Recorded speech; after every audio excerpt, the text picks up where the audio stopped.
This Sunday is Respect Life Sunday, and we're called upon to respect life in our conversations with others, to see the value and dignity of all human life made in the image of God. I was talking the other day with some people about what is necessary in order to get people to engage in war, in killing other people. In order to do so, you have to devalue the enemy, the other person, to consider them as less than human or somehow deserving to die. In World War II, the Jews were treated as second-class citizens and blamed for all the problems in the country until they were no longer thought of as friends and neighbors, fellow human beings, but as cattle to be loaded up into train cars and hauled off to the camps.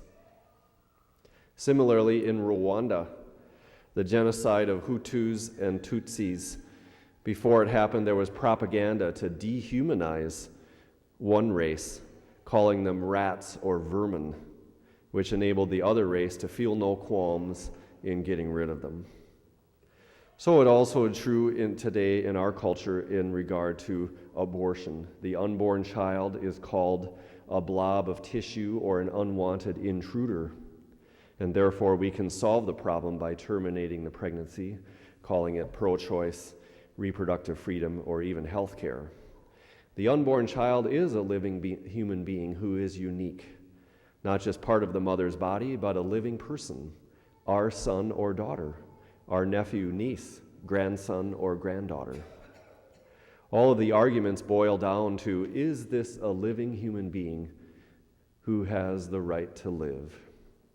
Regardless of how small someone is or not developed or not able to be independent, all human beings are made in the image of God, and their lives should be protected. Similarly, as one approaches the end of life, the temptation is to think one's life is no longer valuable because the person cannot work or be productive in society. The temptation is to think one no longer has value or has become a burden on others. And there is a push for legislation today, even in Minnesota, to permit physician-assisted suicide for the elderly and disabled. But really, everyone's life has value by virtue of being made in the image of God. All are sons and daughters of God and of great dignity and value in His eyes and worthy of love. So there is a call for us to stand for life and speak for those who cannot speak for themselves. A common argument today is, I am personally opposed to abortion, but I can't impose my views on others.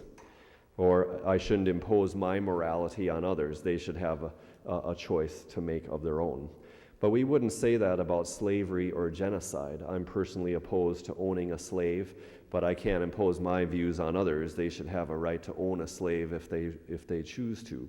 We wouldn't say that.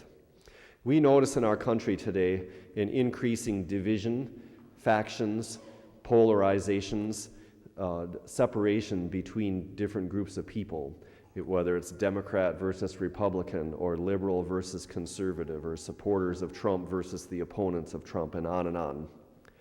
St. Paul reminds us, though, our battle is not with flesh and blood, but with powers and principalities, the rulers of this present darkness, with evil spirits.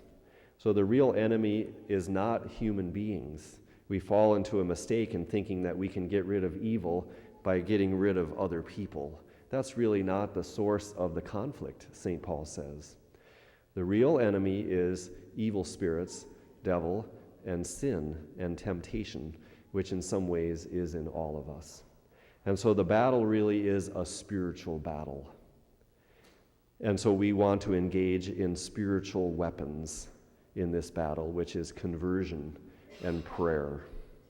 Lord, help me to see how important I am in your eyes, how I am your beloved son or daughter, with whom you take delight.